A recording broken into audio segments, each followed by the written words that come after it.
नमस्कार बच्चों। I hope आप सब अच्छे होंगे और आपने कल वाला जो वीडियो था वो भी देख लिया होगा। बच्चों, आपका डीपीपीस और अपलोड तो हो गया है। अब देखो वो ऑन हो जाएगा, थोड़ा सा ना वो कुछ सॉफ्टवेयर के अंदर ट्रांसफ़र की दिक्कत है, तो वो भी आपके पास आज, लेकिन 100% आपके पास वो चीज़ ओपन हो जाएगी। वर्कशॉप जो काइनेटिक्स सॉल्यूशन और इलेक्ट्रो की थी वो भी आज आपकी ओपन होनी चाहिए। और अब ये आपको जो लेक्चर दे रहा हूं ये आपके सामने आ ही रहा है। बच्चों, हमने आज का एजेंडा सेट करते हैं सबसे पहले अपनी क्लास में, और जैसा मैं आपसे कहता हूं आराम से बैठ के कॉपी पेन लेके बड़ी तसल्ली से दिमाग को सेंट्रलाइज करके पढ़िए। तो आइए आज का एजेंडा सेट करते हैं।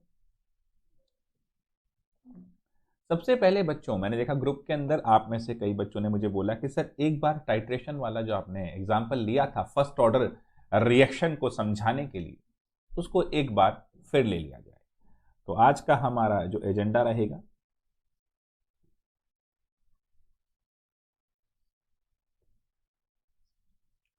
टुडेज टॉपिक्स नंबर 1, एक बार हम फिर से वही जो हमारे एक्सपेरिमेंटल मेथड थे डिटर्मिनेशन ऑफ रेट कांस्टेंट के, उसमें बात करेंगे टाइट्रेशन वाले कॉन्सेप्ट की।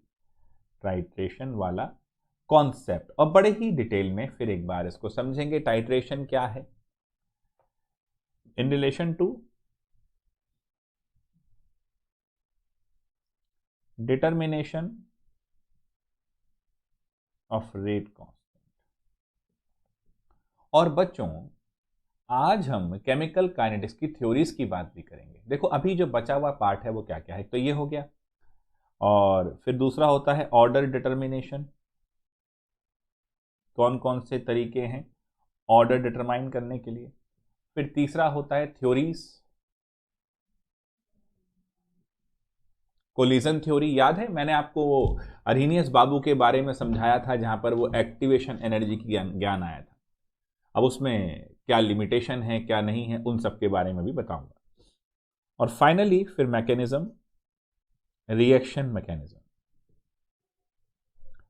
अब बेसिकली ये 4 टॉपिक के मुद्दे रह गए, और वर्कशॉप इसके साथ में। आज वेडनेसडे है, कल थर्सडे है। पूरी कोशिश करते हैं कि इन 2 दिनों में इन सबको समाप्त करें। ठीक है, थोड़ा टाइम इन 2 दिन में केमिस्ट्री को ज़्यादा दे दो। फ्राइडे से जैसा कि भारी डिमांड है ऑर्गेनिक केमिस्ट्री की, तो ऑर्गेनिक केमिस्ट्री के ऊपर आ रहे हैं। घबराना बिल्कुल नहीं, ये मत सोचना कि ऑर्गेनिक 11th में नहीं पढ़ी थी तो अब कमज़ोर होगी, ऐसा कुछ नहीं होता। ठीक है, दोनों लिंक होती हैं। मैं बिल्कुल जीरो से स्टार्ट करूंगा। तो आइए सबसे पहले समझते हैं आज का टाइट्रेशन वाला कॉन्सेप्ट। बच्चों, मैंने आपसे ये लिखवाया था टाइट्रेशन वाले कॉन्सेप्ट में कि डिकम्पोजिशन ऑफ हाइड्रोजन पेरोक्साइड की बात हम लोग करेंगे। हाँ चलो, बढ़िया लिखा हुआ है, डिकम्पोजिशन ऑफ H2O2। पहले रिएक्शन लिख लेते हैं।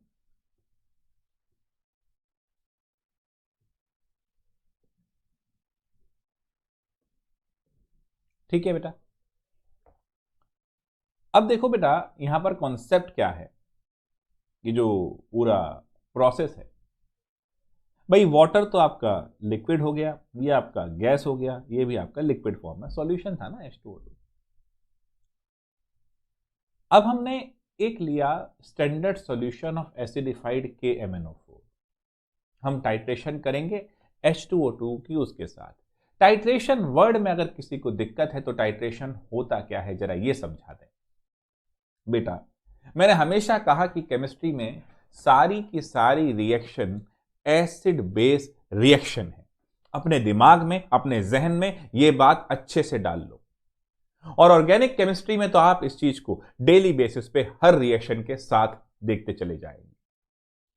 Every reaction is actually an acid base reaction.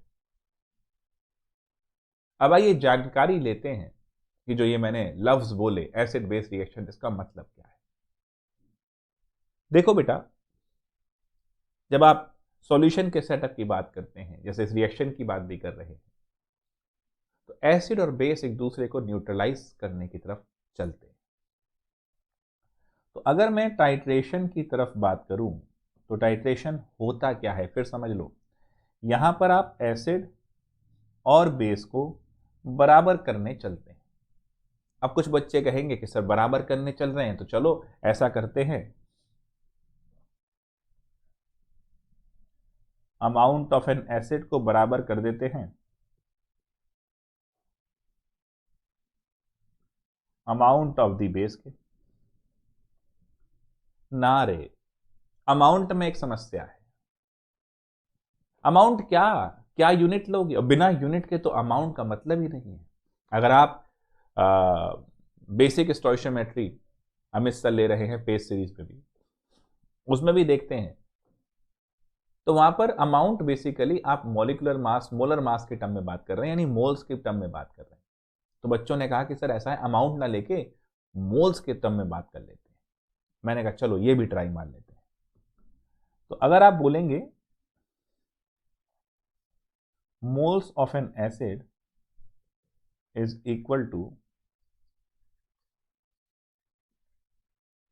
Moles of the base. अब एक बात सोचते हैं बच्चों, HCl के मोल्स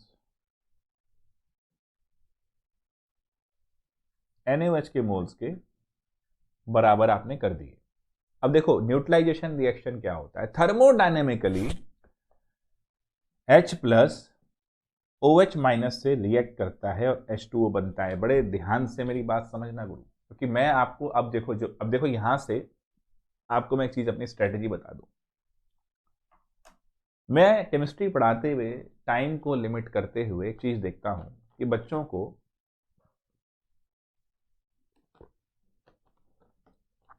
इस तरीके से सपोर्ट देना ठीक रहेगा। तो बच्चों याद है हमने वो आधे घंटे का एक्स्ट्रा सेशन रिकॉर्ड करके भी मैंने रखे हैं, और अभी ग्रेजुअल उसको, क्योंकि अब मुझे ग्रुप में अच्छा रिस्पांस, अच्छा मीन्स अब बच्चे पढ़ने लगे हैं, अब उस तरह की बातें नहीं है, थोड़ा बच्चे सीरियस हो गए हैं, तो अब वो लाइव होना धीरे धीरे मैं शुरू कर दूंगा। बीच में याद हो कुछ बच्चों ने कहा था कि सर एक ही लेक्चर दो डेली, तो मैंने ठीक है पहले 2 लेक्चर के लिए रेडी होने दो इनको, है ना। तो अब काफ़ी बच्चे रेडी हैं, काफ़ी बच्चे मुझे रिस्पॉन्स दे रहे हैं उसमें कि 2 लेक्चर 3 लेक्चर में हमें कोई दिक्कत नहीं है, हम मेहनत करेंगे, हम सिटिंग करेंगे। मैंने चलो ठीक है। तो परसों जब ऑर्गेनिक केमिस्ट्री शुरू करोगे तो साइड बाय साइड फिर से वही सॉल्यूशन इलेक्ट्रोकाइनेटिक्स के प्रॉब्लम सॉल्विंग सेशन आने शुरू हो जाएंगे, और उसमें साथ साथ इक्विलिब्रियम से थर्मोलिंक जरूर होता है बच्चों। तो अपने आप को कंसेप्चुअली साउंड रखो, और कंसेप्चुअली साउंड होने का एक ही तरीका है, और वो क्या है भाई, आप चीज़ों को बड़े ध्यान से समझना शुरू करो कि देखो अब न्यूट्रलाइजेशन की बात कर रहा हूं, तो H प्लस और OH मिलके H2O बनाते हैं। तो अगर प्रॉपर न्यूट्रलाइज करना है तो जितने H प्लस होने चाहिए उतने, जितने H प्लस हैं उतने ही OH माइनस भी होने चाहिए। अब क्योंकि इस वाली सिचुएशन में अगर मैं लेता हूं that is 1 mole of HCl और उसे बराबर करता हूं 1 मोल ऑफ NaOH, तो ये मुझे 1 मोल H प्लस देगा और ये 1 मोल OH देगा। हाँ, तो फिर मुझे H2O मिल जाएगा, और मैं ये कह सकता हूं कि number of moles of acid बराबर कर दो नंबर ऑफ मोल्स के बेस के। बट फिर एक समस्या आ गई, अब HCl लिया था तो ठीक है, बट अगर H2SO4 ले लिया तो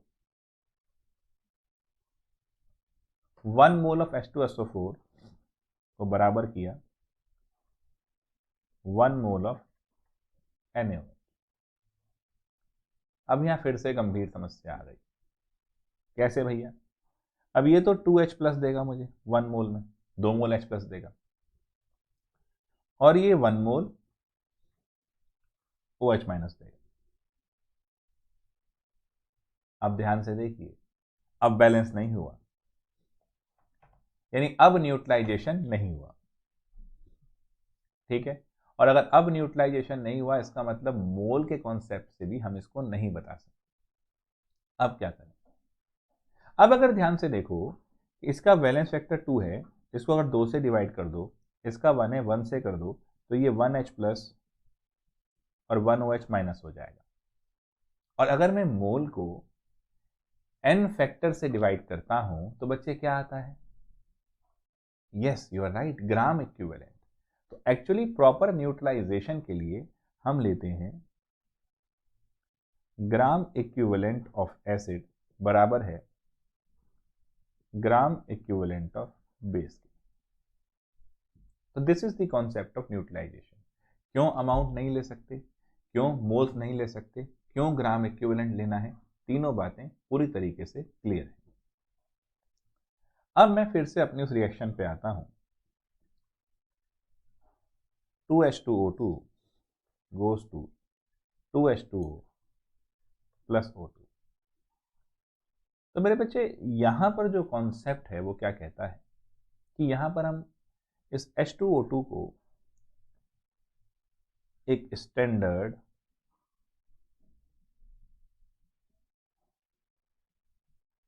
एसिडिफाइड KMnO4 से न्यूट्रलाइज करने की कोशिश करेंगे। अब बच्चे KMnO4 किसको न्यूट्रलाइज करेगा, H2O2 को। तो अब किसी भी टाइम पे जितना वॉल्यूम KMnO4 का यूज होगा वो कितना H2O2 रिएक्शन में मौजूद है उसी पे तो प्रोपोर्शनल होगा। आप जब भी आते हैं एक हलवाई की दुकान पे तो 2 लड्डू ले जाते हैं, तो जितने लड्डू जाएंगे वो आपकी विजिट के प्रोपोर्शनल ही तो हो गए। दिन में 4 विजिट करी तो 8 लड्डू ले गए। तो वॉल्यूम ऑफ KMnO4 जितना भी यूज हो रहा है तो वो ये बता रहा है कि अभी मेरे पास कितना H2O2 है। Is it clear? 1 मिनट इसको सोचो। वो ये बता रहा है कि कितना H2O2 है। अब बच्चों at time is equal to 0 H2O2 का तो सारा ही मामला मौजूद है। तो ये हम कह सकते हैं कि इसकी कंसंट्रेशन C रही, इसकी 0 रही, इसकी 0 रही। अब यहां पर volume of KMnO4 used will be directly proportional to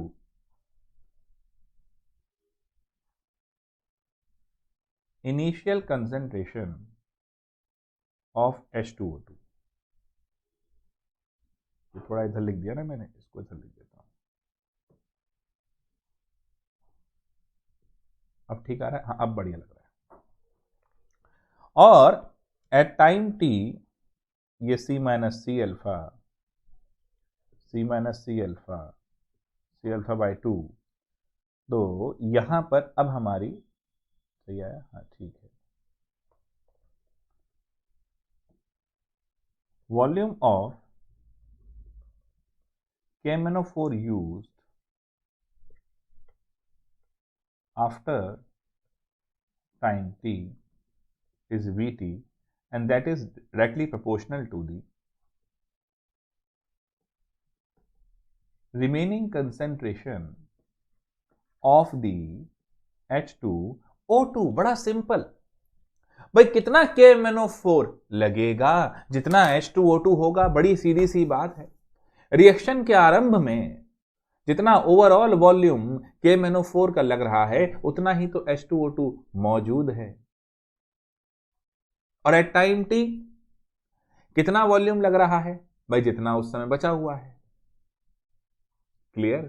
तो इनिशियल कंसंट्रेशन और बची खुची कंसंट्रेशन यही तो हमें रेट कांस्टेंट निकालने में फर्स्ट लॉ में हेल्प करती है। फर्स्ट लॉ मतलब फर्स्ट ऑर्डर में हेल्प करती है। तो आइए इसी को लिख लेते हैं। अरे बटन दब जाता है इधर वाला। अब हमें K निकालना है। तो K will be 2.303 upon lambda log V not initial concentration है, VT लेफ्ट आउट है। बड़े सीधे शब्दों में टाइट्रेशन के माध्यम से हमने V नॉट और VT निकाल लिया। कोई परेशानी? इसका एक एग्जांपल और ले लेते हैं, hydrolysis of ester in acid medium.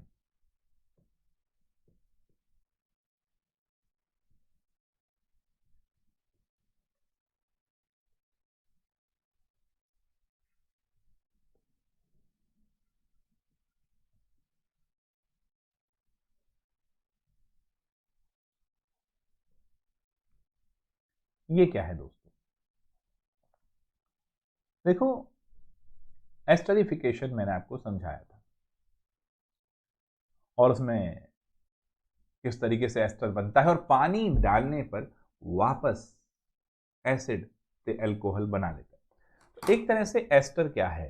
Anhydrous form है एसिड और अल्कोहल की।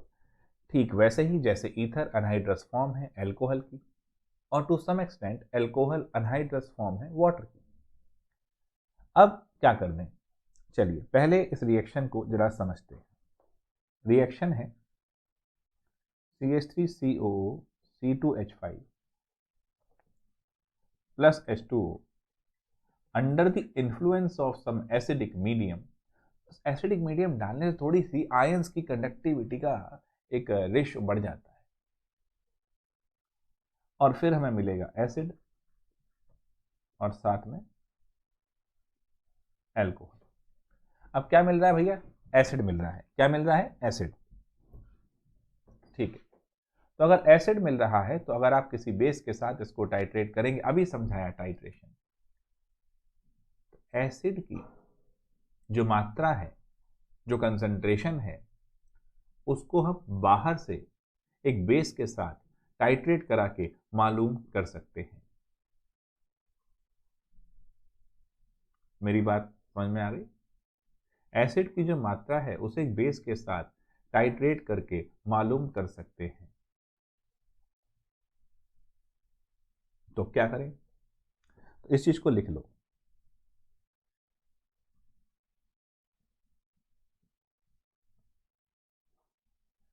Concentration of acid can be determined, क्योंकि ये तो हम करते ही हैं titration, by titrating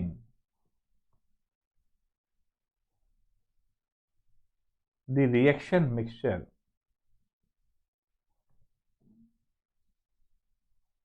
against standard alkali. देखो जहां इस वर्ड को लगा दिया ना स्टैंडर्ड,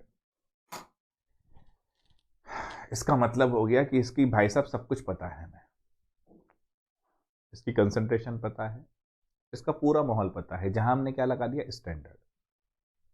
अब दोनों में से एक का तो पता होना बहुत जरूरी है। देखो somewhat thanks to this covid situation आप प्रैक्टिकल नहीं कर पाए,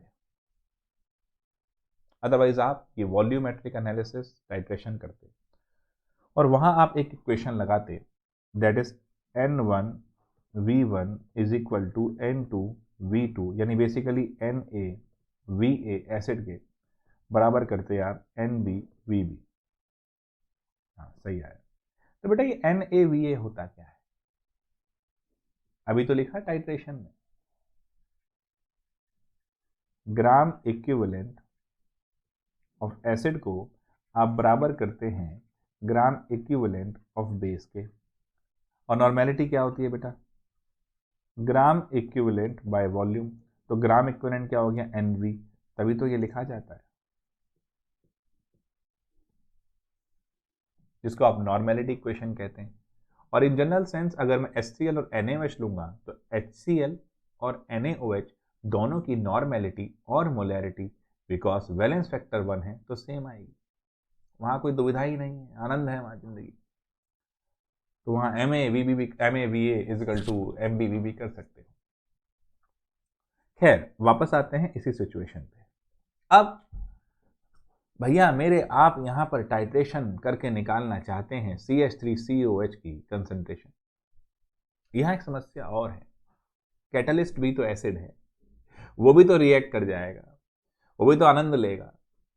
केक लेने के लिए अपने एक दोस्त को भेज दिया, बर्थडे था कि जाओ भैया केक लिया, वो केक का दीवाना था, तो टोटल बिल जो आएगा वो जो केक आपने मंगाया उसका भी, और जो उसने दुकान पे जाके खाया उसका भी वो बिल लगा देगा आपके साथ।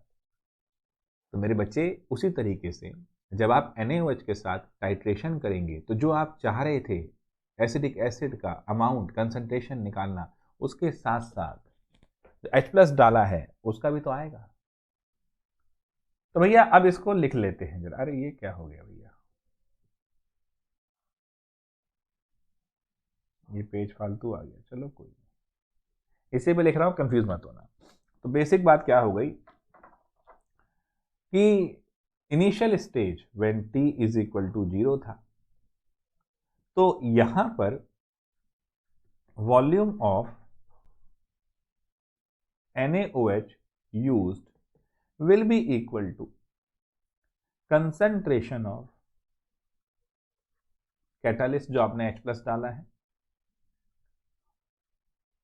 प्लस एसिड जो CH3COH। अब इनिशियली तो CH3COH इतना होना नहीं, बट फिर भी चलो। अब एट टाइम t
देंगे टॉपिक्स, अरे भाई साहब थर थर कांप रहे हैं। बेटा एक छोटी सी बात समझना, वो अगर मैं आपसे एक छोटी सी बात ये करूं कि रामायण में एक कॉन्सेप्ट आता है कि भाई एक भाई साहब थे बाली जी। अब उनका एक ऐसा खौफ था कि उनके सामने कोई आएगा तो उसकी आदि शक्ति बाली के पास चली जाए। अब वैसे ही आप देखो, अगर आप टॉपिक को, सब्जेक्ट को, पढ़ाई को बाली मान लेते हैं, घबरा जाते हैं, हमसे कैसे होगा, हम तो भोले बालक मासूम, तो अपनी आधी ताकत तो आपने उस समस्या को ही दे दी ना बेटा। अब नहीं होगा। सवालों को बड़े ही आसानी से पहले तो पूरा जो मैं कहता हूं गिवन लिखो, टू कैलकुलेट लिखो, और अचानक से एक दिन के अंदर चमत्कार की उम्मीद मत करो। मतलब भाई मेरे जुम्मा जुम्मा अगर देखा जाए तो कहते हैं ना 4 दिन हुए, मतलब 1 महीना आपके साथ अभी मेरे को ढंग से हुआ है। और कई बच्चे मैं देखता हूं ग्रुप में डालते हैं सर सिलेबस पीछे है। मेरे चंदा, मैं बार बार कहता हूं सिलेबस कराना टीचर्स के लिए, मेरे लिए, अमित सर के लिए, प्रशांत सर के लिए 10 दिन का खेल है। तुम संभाल लोगे? धुएं निकल जाएंगे सिलेबस पूरा होते के साथ ही। उम्मीद, उद्देश्य क्या है तुम्हारा? सिलेबस पूरा करना है या पढ़ना है? अब 1 महीने में अगर फिजिकल केमिस्ट्री के 4 बड़े चैप्टर आप कर लेते हो और अगले महीने में ऑर्गेनिक के 4 कर लेते हो, तो भाई यही तो सिलेबस था तुम्हारा। अब पी ब्लॉक के ऊपर तो 1 महीना नहीं लगता ना, वहां तो इस तरह के सवाल नहीं बनते हैं। डी एंड एफ में नहीं बनते, मेटलर्जी में नहीं बनते, वो 1 हफ्ते में निपट जाता है मामला। कोऑर्डिनेशन 1 हफ्ता लगा लो और बाकी भी 1 हफ्ता लगा लो, बाकी बचे हुए चैप्टर जो है वो तो वैसे भी आपके बोर्ड के हिसाब से तो है ही नहीं। तो बेटा 2 हफ्ते का खेल रह जाता है ऑर्गेनिक के बाद। तो यही तो 8 चैप्टर है जहां दिमाग लगाना है। तो ज्यादा दिमाग फालतू बातों में नहीं कि सिलेबस की रफ्तार नहीं है, कर देते हैं रफ्तार, तुम संभाल पाओगे? ये भी सोचो। आराम आराम से चलो बेटा, 8 ही चैप्टर 12th में क्रूशियल हैं, जिसमें से इफेक्टिवली देखा जाए तो ये चौथा चैप्टर चल रहा है। हाँ ये माना कि सॉलिड आप चाहते हो कि मैं फिर से बताऊं, कुछ साउंड में डिफिकल्टी थी, वो कोई बात नहीं, बाकी प्रशांत सर ने पूरा पढ़ाया था उसको, कोई दिक्कत नहीं। बाकी हमने पैरेलली सॉल्यूशन इलेक्ट्रोकाइनेटिक्स बताया है, और क्वेश्चन की प्रैक्टिस एक दिन में नहीं होती, चलती रहती है।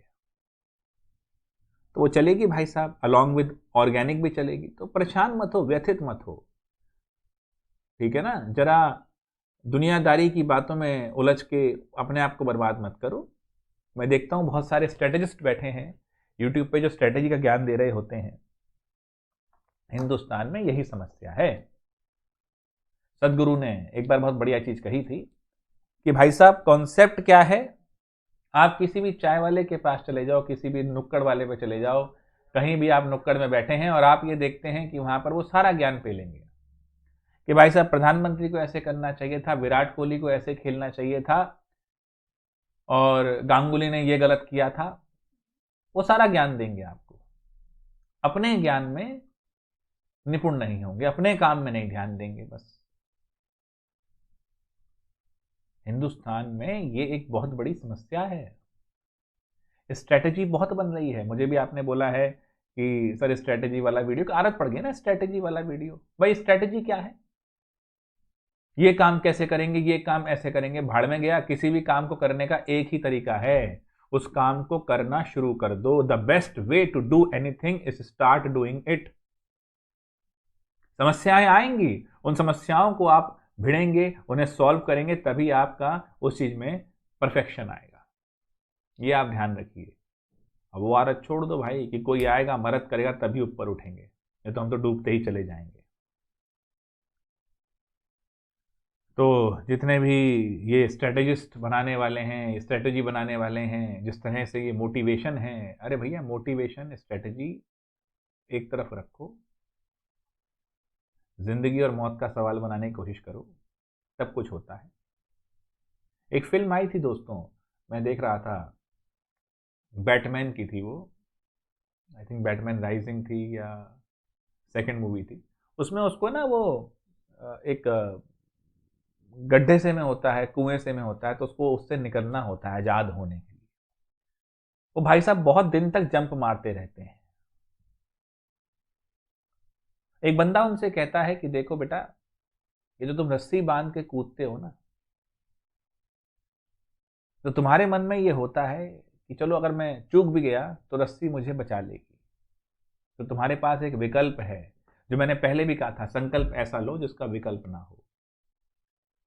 कहता है ये रस्सी छोड़ दे, अंदर से डर आएगा कि गिर गया तो क्या होगा, तब कूद। वो डर उसको ऊपर लेके जाता है। ये डर होना बहुत जरूरी है, बट डर सही मायने में, घबराहट नहीं। जब तक मैंने आपसे कहा है पेपर देने जा रहे हो जेई का, सीबीएसई का, तब तक कुछ मत सोचो ये नहीं हुआ तो क्या होगा। और जिस दिन पेपर दे के आ जाओ उस दिन उसको भुला दो कि भाई अब क्या होगा, अब सोचते हैं। तो इससे डिप्रेशन नहीं आता है, ये बहुत ध्यान रखो। लेकिन जब तक किसी काम को कर रहे हो उसके अलावा कुछ मत सोचो, कोई स्ट्रेटेजी नहीं, कुछ नहीं, काम को करना शुरू कर दो। 5 घंटे कुर्सी पे, अपनी सीट पे जहां बैठ के पढ़ते हो उससे उठो मत, वहां पर क्वेश्चन सवाल प्रैक्टिस करते चलो, तब तो सही जा रहे हो। और नहीं तो हर रोज स्ट्रेटेजी ही सोचते रहोगे तो भैया मेरे स्ट्रेटेजिस्ट बन जाओगे, आईआईटीएन और मेडिकल साइंस के डॉक्टर तो नहीं बन सकते। समझ में आ रही है बात? अपने दिमाग को क्लियर करो। ये बहुत क्लटर हो गया है इस समय। यूट्यूब पे आए दिन मैं देखता हूं कोई ना कोई ज्ञान होता है, कोई मतलब नहीं है भाई। बात पल्ले पड़ रही है? आज भी तरीके वही मौजूद हैं, लिख के ही करना है, सक्सेसफुल होना है तो खुद ही प्रैक्टिस करनी है, कॉपी पेन चलाना है। ये बात ध्यान रखना, अपने आप को फालतू में उलझाओ मत। पोस्टुलेट 1, कोलिजन बहुत जरूरी है, समझा दिया मैंने। A chemical reaction, a chemical reaction takes place due to collision among reactants. तुम और तुम्हारी किताब ये रिएक्टेंट हैं तुम्हारी सफलता के। इनमें जितनी देर तक कोलिजन होगा उतनी ही बढ़िया रेट ऑफ रिएक्शन होगी। और इनके अलावा जितनी फालतू बातों में कोलिजन होगा भाई, तो बस तो फिर नमस्ते हो जाएगा। टाइम जहां दोगे वही तो डेवलप होगा। जिस चीज पे फोकस करते हो वही चीज बड़ी हो जाती है, ये ध्यान रखना। Note, point to be noted, copy पे नोट करो, जिंदगी में काम आएगा। जिस चीज पे फोकस करते हो, लगाते नहीं है वो एक ग्लास का आता था पहले, हम देखते थे भाई साहब, वो फोकस करके बड़ा दिखता था, मैग्नीफाइंग ग्लास, है ना। तो जिस चीज पे फोकस करते हो वही चीज बड़ी हो जाती है। समस्या ये है कि हम हमेशा नेगेटिव चीजों पे ज़्यादा फोकस करते हैं। हमें ये नहीं आता जी, हमसे ये नहीं होता जी, हम ये नहीं कर सकते जी। किसी भी काम को ना कर पाने के 2 बड़े रीजन हैं, पहले भी समझाया था। पहला, आप नहीं जानते करना कैसे है, उसके लिए हम बैठे हैं, हम समझा रहे हैं आपको करना कैसे। दूसरा, आप करना ही नहीं चाहते, आपकी आदत है रोने की। अरे मेरे से तो होता नहीं है, मैं क्या करूंगा, मेरे से तो ये टॉपिक ही नहीं होता। अबे भाई करना,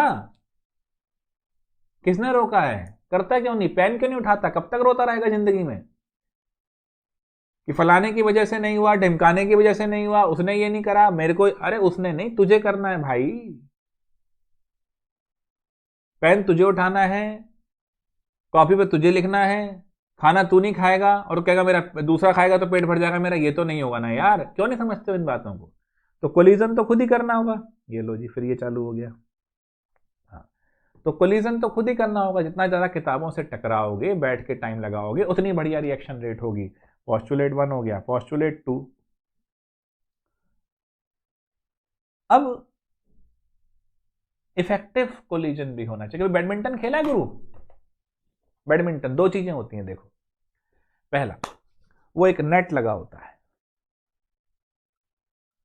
अब आपको अपनी जो वो शटल है उसको उस नेट के ऊपर पहुंचाना ही पहुंचाना है, नहीं तो फाउल हो जाएगा, आपके ऊपर पॉइंट हो जाएगा।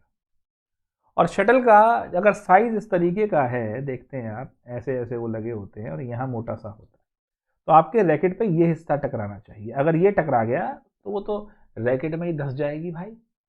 तो 2 बैरियर हैं। पहला है एनर्जी बैरियर और दूसरा है ओरिएंटेशन बैरियर। आनंद ये है कि ओरिएंटेशन बैरियर और एनर्जी बैरियर, ये दोनों के दोनों ही क्रॉस करने होंगे। अगर इसमें से एक भी रह गया तो नहीं। सारे पार्टिकल भी कोलाइड नहीं करते। बढ़िया से सुनो ध्यान से, सारे पार्टिकल कोलाइड क्यों नहीं करते जी? अब आइए जरा बताते हैं। जब तक पार्टिकल पे एक मिनिमम अमाउंट ऑफ एनर्जी नहीं होगी, उसके कोलिजन का मतलब ही नहीं। पढ़ ले बेटा। हाँ जी पढ़ लेंगे। हमसे तो सवाल नहीं होगा, नहीं पढ़ेंगे। एनर्जी नहीं है ढक्कन में, पड़ेगा क्या भाई? रो रहा है, दुखी हो रहा है, वो तो अपनी जिंदगी में दूसरों पे आरोप लगाने की आदत है। हिंदुस्तान डेवलप क्यों नहीं होता? इसलिए तो नहीं होता, एक नेता ये कहता उसने ये कर दिया था, मैं ये नहीं करूंगा। दूसरा कहता वो ऐसा कर रहा है, मैं ये नहीं करूंगा। अबे ढक्कन, अपने काम पे ध्यान दो। हर आदमी दूसरे की गलती निकालने बैठा हुआ है, बस अपना सुधार नहीं करता। अबे जितना वक्त दूसरे की गलती निकालने में लगा रहे हो, अपना सुधार करो, अपना काम करो। तो अगर आपके पास वो एनर्जी ही नहीं है, वो जोश नहीं है, वो जुनून नहीं है, करने का इरादा नहीं है, तो आप कोलाइड नहीं करेंगे। तो पार्टिकल के पास पोस्टुलेट 2 क्या हुआ? नंबर 1 पोस्टुलेट 2 क्या हुआ? वही पार्टिकल कोलाइड करते हैं only those reactant particle collides which possesses a minimum amount of energy, that is threshold energy, already explained.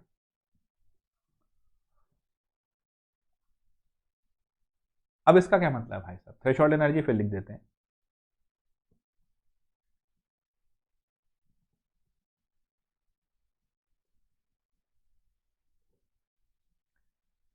The minimum energy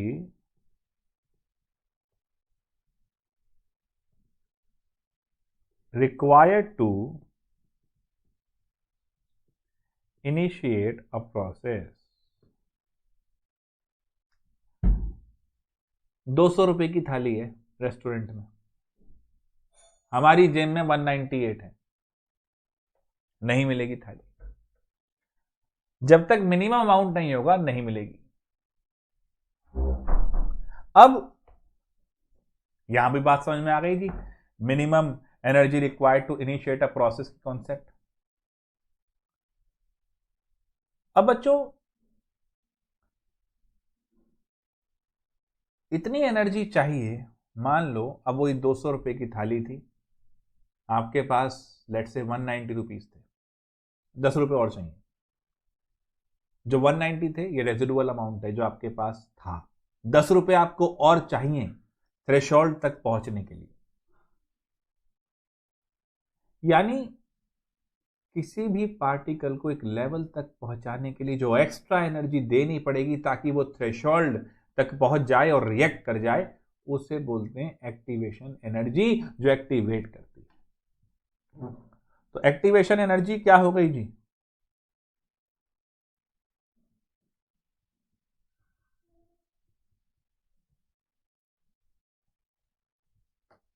ये हो गई भाई साहब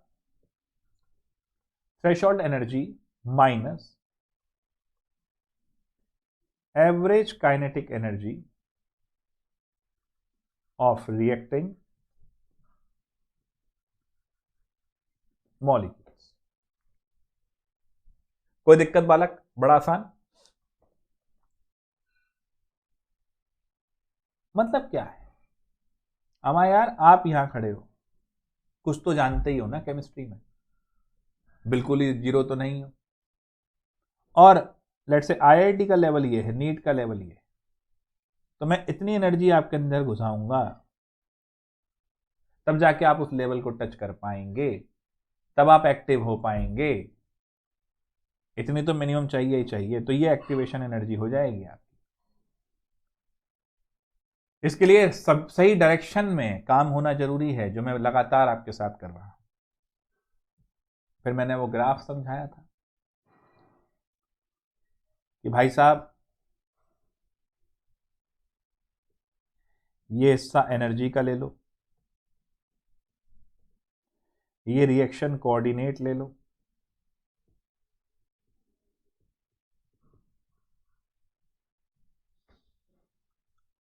अब रिएक्टेंट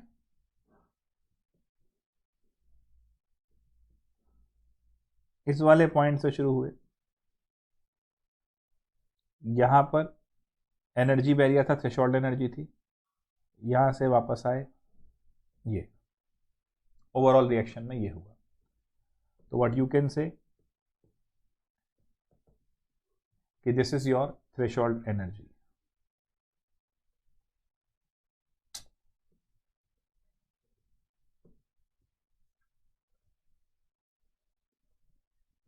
हाथ एकदम से फास्ट हो जाता है ना, कभी कभी दिमाग फास्ट हो जाता है चलने में। ये एनर्जी लेवल था रिएक्टेंट का, ये एनर्जी लेवल है प्रोडक्ट का। किसका कम है भैया? सर जी प्रोडक्ट का। नीचे आ रहा है ना भैया। अगर प्रोडक्ट का एनर्जी लेवल कम हो गया रिएक्टेंट से मेरे भाई, तो ये कैसी रिएक्शन हो गई? ये हो गई एक्सोथर्मिक।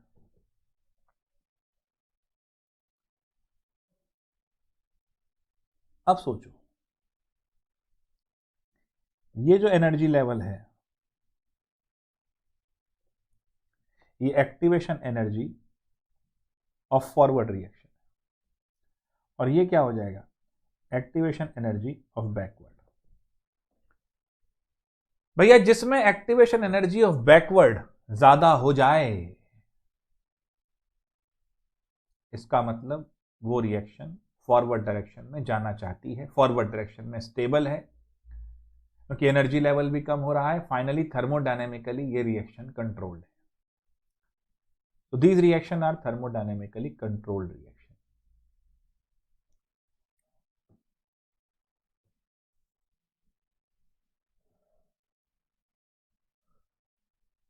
फिर वो एनर्जी, फिर वो रिएक्शन कोऑर्डिनेट,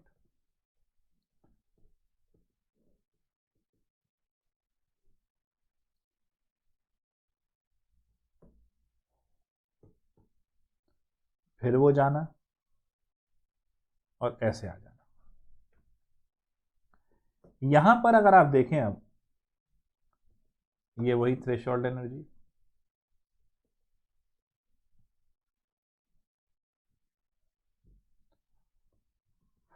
ये वही एक्टिवेशन एनर्जी।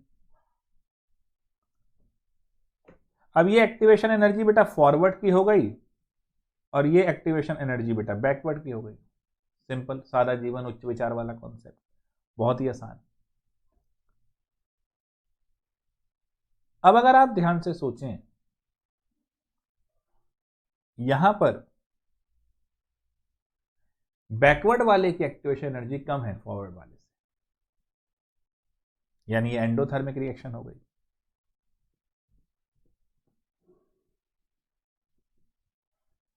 हमारा यार ये डिफरेंस नहीं है एनर्जी का, प्रोडक्ट की एनर्जी ज्यादा है, एंडोथर्मिक है। तो these are kinetically controlled reaction. ध्यान रखना, यही डेल्टा एच है।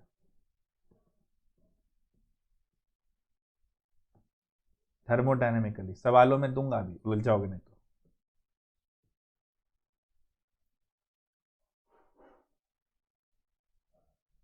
अब पहला पोस्टुलेट क्या था कि कोलिजन होना चाहिए, दूसरा क्या था कि एनर्जी होनी चाहिए प्रॉपर, और अब तीसरा क्या हो जाएगा बेटा? Proper orientation.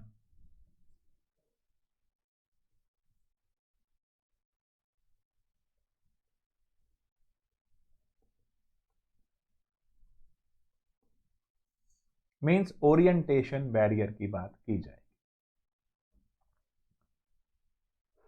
अब भाई सब जोरदार किताबें ले ली, स्टडी मटेरियल ले लिया, ला इसकी भी डीपीपी उड़ा दूं, ला इसकी भी कर दूं।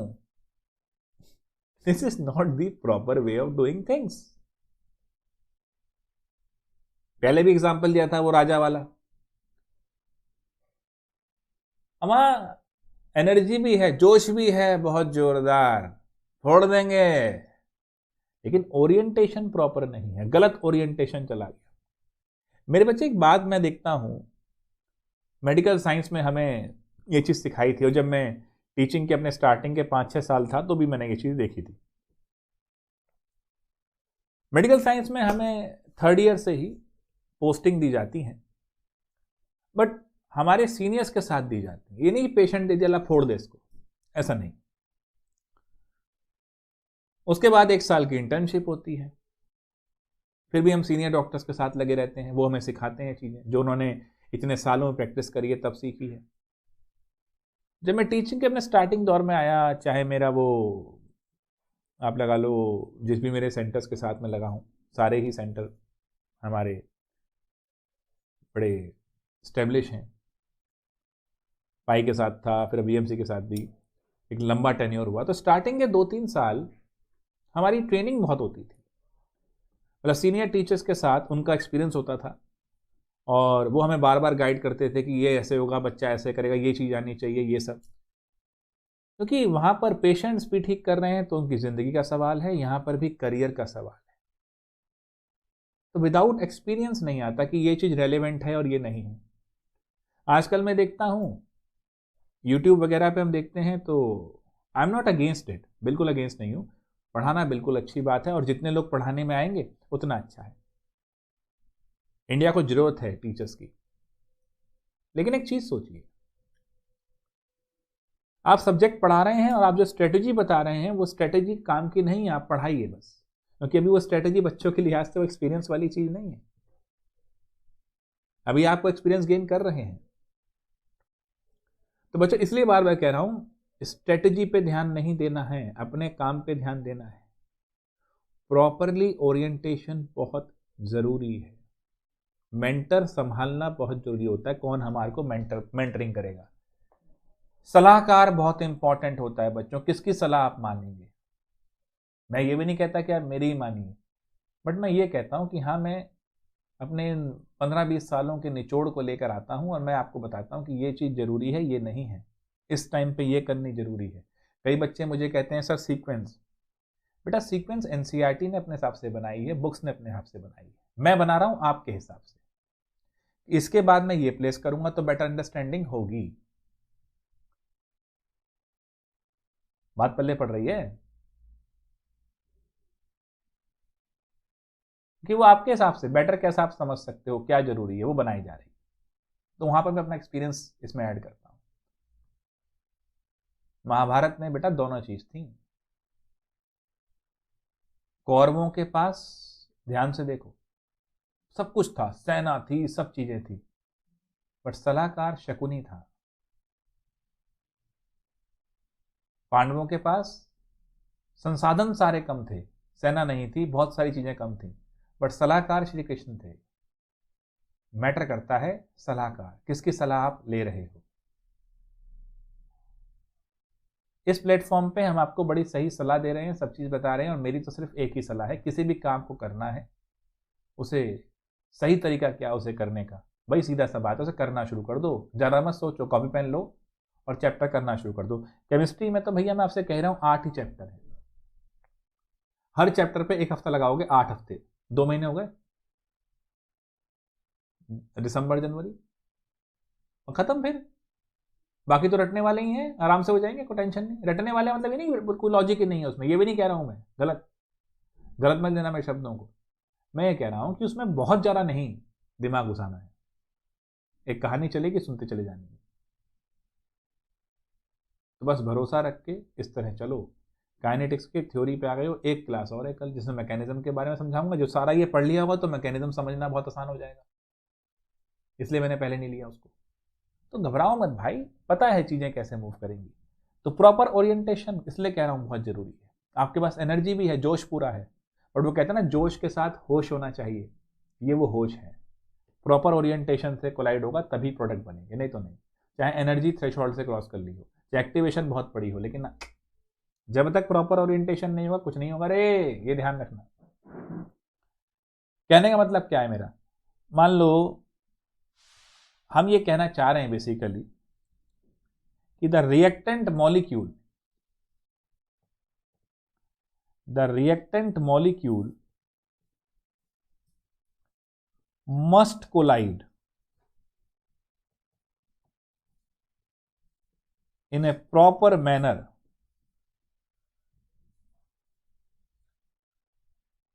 for the reaction to occur.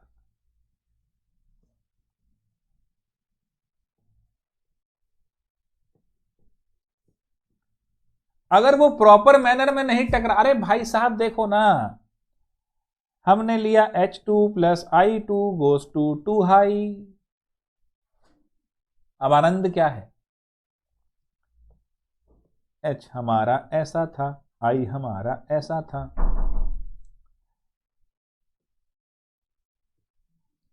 अब ये इस डायरेक्शन में जाके टकराए, हमारे पास ये स्फेयर, ये स्फेयर, ये स्फेयर, ये स्फेयर, प्रॉपर कोलिजन, बॉन्ड बन गया तो 2HI बन गए। अगर ये ऐसे टकरा जाते,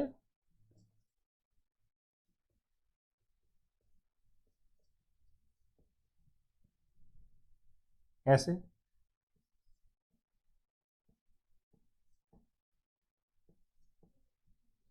क्या होता, कछु नहीं, फिर बाहर आ जाते। प्रॉपर नहीं हुआ ना कोलिजन, सही डायरेक्शन नहीं थे ना। और गलत डायरेक्शन में जाने का फायदा नुकसान क्या होता है, देखो जाना था इधर, हमें भेज दिया किसी ने इधर, अब पहले टाइम तो वहां जाने में लगा दिया, फिर वापस आने में लग जाएगा, और फिर तो डबल लॉस हो रहा है टाइम का। तो गलत डायरेक्शन में मत चले जाना भाई साहब। चलिए, तो प्रॉपर ओरिएंटेशन क्यों चाहिए मालूम हो गया। तो हमने कोलिजन थ्योरी के विषय में काफ़ी जानकारी ली। पहला कोलिजन होना चाहिए, फिर वो एनर्जी होनी चाहिए, एनर्जी के साथ साथ थ्रेशोल्ड क्या है ये सब देख लिया, डेल्टा एच क्या है, प्रॉपर ओरिएंटेशन क्यों जरूरी है ये सब देख लिया। अब सीधा सीधा एनसीईआरटी में जेड वगैरह की बात की गई है, एक मैथमेटिकल डेरिवेशन है जो कि डेरिवेशन एनसीईआरटी में नहीं है। तो पहले मैं फेलियर बताता हूं इसका, और फिर बताता हूं लिमिटेशन। तो लिख लो फेलियर ऑफ कोलिजन थ्योरी।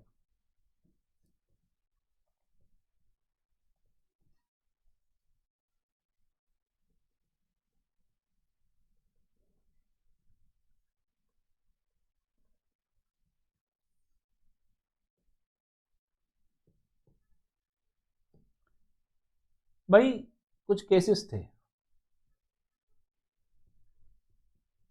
वो केसेस मैं बता रहा हूं। Collision theory fails in the following cases, आइए देखें।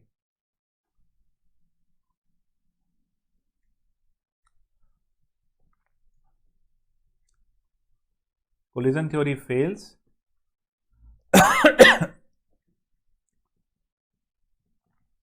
in the following cases.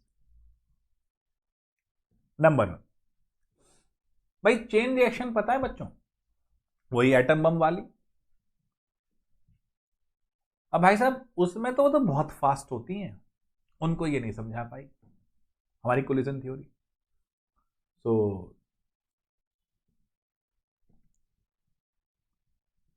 Chain reaction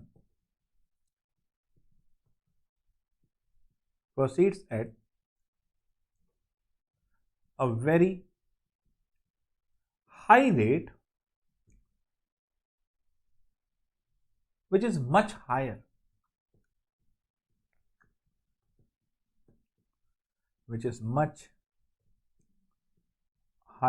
थोड़ा तेज हो गया, राइटिंग सही है ना, हाँ सही है, then the expected one from the collision theory। जो हम कोलिजन थ्योरी से एक्सपेक्ट कर रहे थे उससे ज्यादा हो गई, नहीं समझा पा रही है। द बायोमोलिकुलर, बाई मतलब दो इसमें होने चाहिए रिएक्टेंट, बायोमोलिकुलरिटी आ गया ना बेटा, दो molecularity. The biomolecular polymerization of ethylene takes place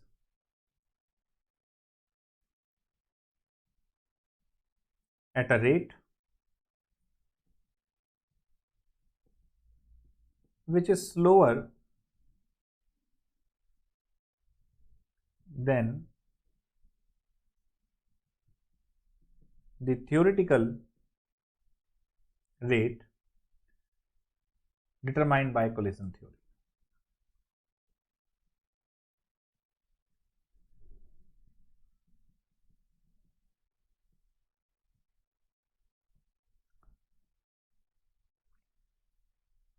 अब जो कॉम्प्लेक्स रिएक्शन है उसमें भी नहीं काम करती है.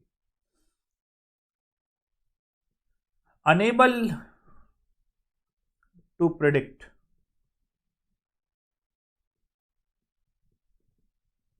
Reversible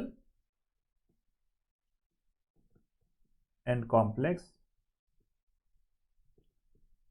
reaction rates. क्लियर है बच्चों? दो बड़े या तो चेन रिएक्शन को नहीं बता पाई हैं ये, और बता नहीं पाई इथाइलिन का जो कॉन्सेप्ट था पॉलीमराइजेशन का, उसको नहीं, वहां पर तो रेट बहुत स्लो गई जो इन्होंने निकाली उससे. और रिवर्सिबल और कॉम्प्लेक्स रिएक्शन के मामले में भी इनकी बत्ती लग गई. कॉज क्या हो सकता है, क्यों ये फ्लॉप हो रही थी इन केसेस में? अब अगर हम ध्यान से देखें तो लिख देते हैं कॉजेस ऑफ फेलियर. क्यों नहीं चल पाई इन केसेस के अंदर? नंबर 1, भाई ये क्लासिकल मैकेनिक्स पे डिपेंड करती है. Collision theory is based upon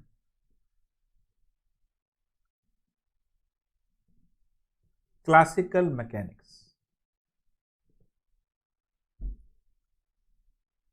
अब उस पे तो कमियां रहनी ही रहनी, ये तो पता है आपको, उसमें कमियां हैं. तो that is why it requires modifications. दूसरा, द अजम्पशन इज कि एटम जो है वो इलास्टिक हार्ड स्फीयर है.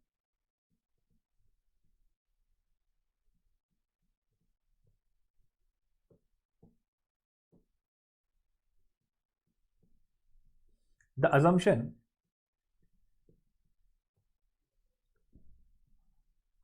that molecules are elastic hard spheres is particularly wrong. क्योंकि ये वैलिड रहता है only in is only valid in ideal gases. Clear है जी? अब जब हम कैलकुलेट कर रहे थे, क्या भला, जब हम कैलकुलेट कर रहे थे activation energy, while calculating activation energy, only translational energy has been considered. मतलब उनकी अपनी जो इंटरनल एनर्जी है, मोशन अंदर भी तो हो रहे, वाइब्रेशंस हैं, रोटेशंस हैं, उसकी एनर्जी की बात नहीं कर रहे हो आप, ओनली ट्रांसलेशनल. वैसे हम जानते हैं बेटा, मोस्टली हम काइनेटिक एनर्जी की ही बात कर लेते हैं, है ना, पोटेंशियल एनर्जी की बात कर लेते हैं, बट वो इंटरनल एनर्जी की तो बात ही नहीं हुई. Only translational energy is considered. Clear है?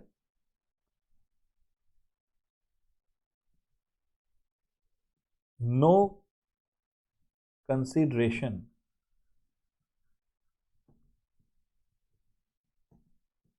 of internal energies like rotation, vibration कोई नहीं था.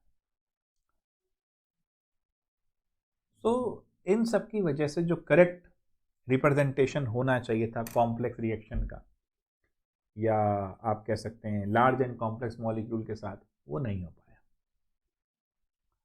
क्लियर है? तो ये आपकी कोलिजन थ्योरी के बारे में मैंने बता दिया। ट्रांजिशन स्टेट थ्योरी और अर्हेनियस की इक्वेशन अब बात करेंगे, लेकिन आई थिंक अब टाइम हो रहा है आपका वीडियो देने का। तो आज मुझे यहीं रोकना पड़ेगा, कोई नहीं। तो आज बच्चों हमने शुरुआत करी टाइट्रेशन वाले कॉन्सेप्ट से। वो 2 एग्जाम्पल मैंने फिर से आपको समझाए, और फिर हमने ये थ्योरेटिकल बात करी। एनर्जी बैरियर अच्छे से क्लियर हो गया होगा, ओरिएंटेशन बैरियर अच्छे से क्लियर हो गया होगा, एंड अगर स्कूल में एग्जाम मतलब बोर्ड के एग्जाम में आता है तो आराम से लिख पाओगे, और किस तरीके से वो जेई वगैरह पूछेगा वो भी क्लियर हो गया होगा। बैरियर है ये। थ्रेशोल्ड के बारे में अच्छे से आइडिया हो गया होगा, क्या डिफरेंस है वो residual energy that is the kinetic energy of the molecule, और जो थ्रेशोल्ड एनर्जी तक पहुंच रहे हैं। ठीक है, तो ये सब मैंने आपको समझा दिया। ठीक है, तो आज की सभा यहाँ रोकते हैं फिलहाल। कोशिश है मेरी पूरी, मैं भी बैठा हूँ टीम के साथ लगता हूँ कि आज वो डीपीपी वाला काम भी आपका फाइनल हो जाए, मुझे भी समझ में आ जाए कि क्या गड़बड़ थी, ताकि आगे मैं डायरेक्ट खुद डाल सकूँ कि गड़बड़ ना हो। सेकंड डीपीपी काइनेटिक्स की भी आएगी आज, और कोशिश ये वर्कशॉप भी आपको आज लाइव दिख जाए। ठीक है बेटा, तो मैं आता हूँ आपके साथ अब कल, और ऑर्डर ऑफ रिएक्शन वगैरह को कैसे निकालते हैं बता दूंगा, एक बार मैकेनिज्म बता दूंगा, और ये सेकंड थ्योरी। उसके बाद फिर क्वेश्चन ही क्वेश्चन होंगे, और परसों से आपकी तमन्ना पूरी, ऑर्गेनिक शुरू। चलिए, तो आज की सभा यहाँ पर रोक देते हैं।